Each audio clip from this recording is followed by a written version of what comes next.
Gawa tayo ng salad, guys.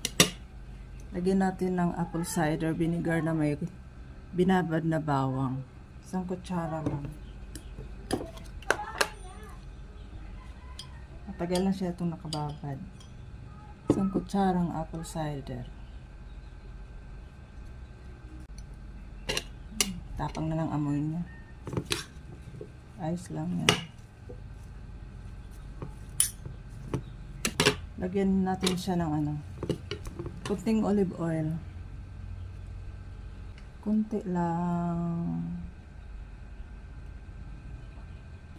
At kunting Himalayan salt. Kunti lang. Din.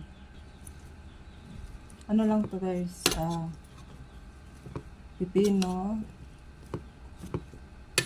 litos, tsaka sibuyas, kamates.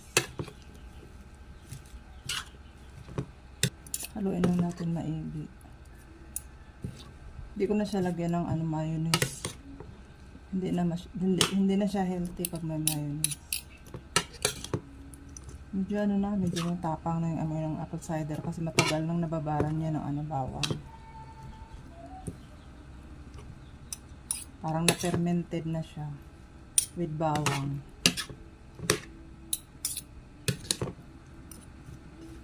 Ay, natapon. Sarap din pala. Kahit ng apple cider. Hindi ko na sabi nilagyan ng bawang kasi may ng apple cider.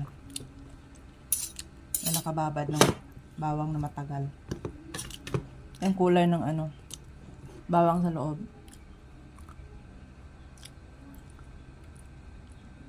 Brown na siya. Brown na siya. Tikman lang natin.